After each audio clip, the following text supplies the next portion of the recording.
The Spiffiest Giant in Town by Julia Donaldson, pictures by Axel Scheffler.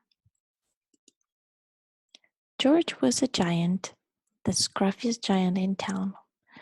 He always wore the same pair of old brown sandals and the same old patched up gown. "I wish I wasn't the scruffiest giant in town," he said sadly. But one day, George noticed a new shop. It was full of spiffy clothes, so he bought a spiffy shirt, a spiffy pair of pants, a spiffy belt, a spiffy striped tie, some spiffy socks with diamonds on the sides, and a pair of spiffy shiny shoes. "Now I'm the spiffiest giant in town," he said proudly. George left his old clothes behind in the shop. He was about to go home when he heard a sound. On a sidewalk stood a giraffe who was sniffing sadly. "What's the matter?" asked George. "It's my neck," said the giraffe. "It's so very long and so very cold. I wish I had a long, warm scarf." "Cheer up," said George, and he took off his striped tie. "It didn't match my socks anyway," he said, as he wound it around and around the giraffe's neck. It made a wonderful scarf. "Thank you," said the giraffe. As George strode toward home, he sang to himself, "My tie is a scarf for a cold giraffe, but look me up and down, I'm the spiffiest giant in town."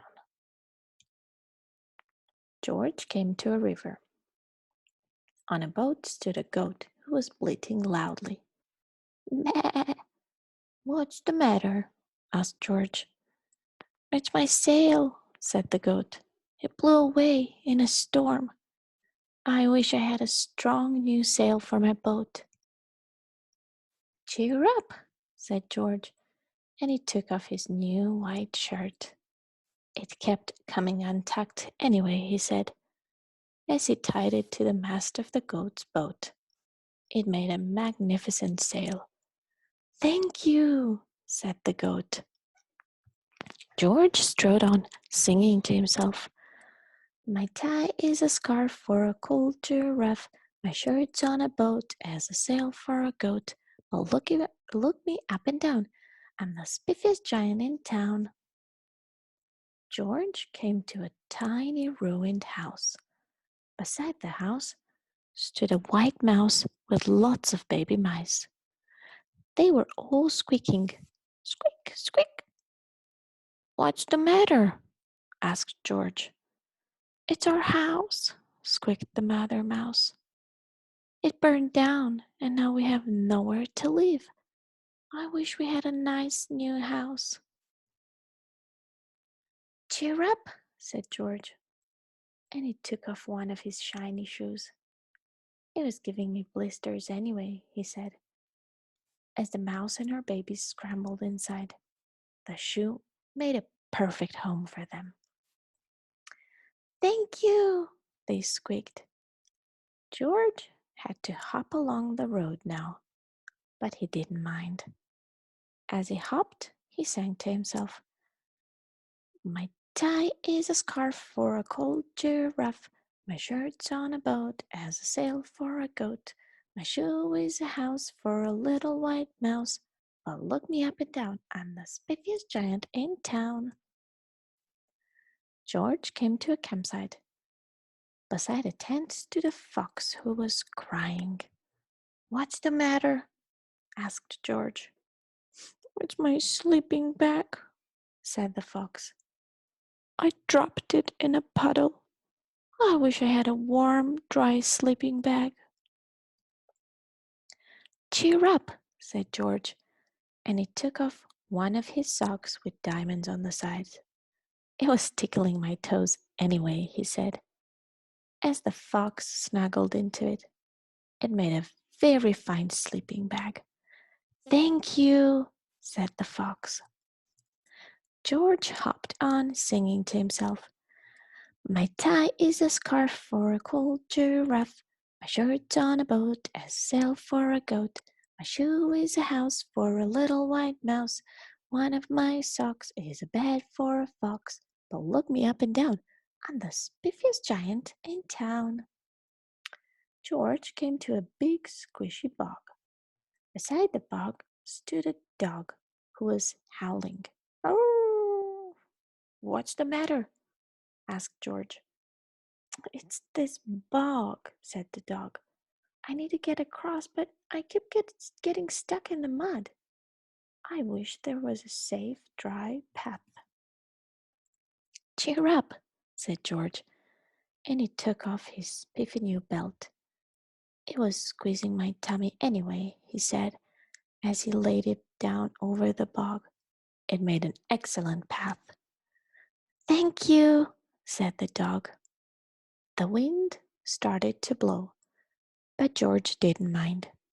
He hopped on, singing to himself. My tie is a scarf for a cold giraffe. My shirt's on a boat as a sail for a goat. My shoe is a house for a little white mouse. One of my socks is a bed for a fox. My belt helped a dog who was crossing a bog. But my pants are falling down. I'm the coldest giant in town. Suddenly, George felt sad and shivery and not at all spiffy. He stood on one foot and thought, I'll have to go back to the shop and buy some more clothes, he decided. He turned around and hopped all the way back to the shop. But when he got there, it was closed. Oh no, cried George. He sank down onto the sidewalk and a tear ran down his nose. He felt as sad as all the animals he had met on his way home. Then, out of the corner of his eye, he saw a bag with something familiar poking out of the top. George took a closer look. My gown! He yelled. My dear old gown and sandals! George put them on. They felt wonderfully comfortable. I'm the coziest giant in town, he cried, and he danced back home along the road. Outside his front door stood all the animals he had helped. They were carrying an enormous present. Come on, George, they said. Open it. George untied the ribbon. Inside was a beautiful gold paper crown and a card. Look inside the card, George, said the animals. George put the crown on his head and opened the card.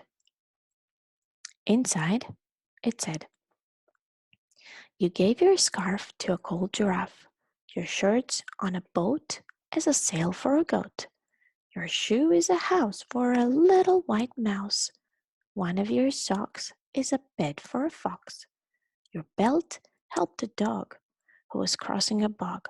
So here is a very fine crown to go with the sandals and gown of the kindest giant in town.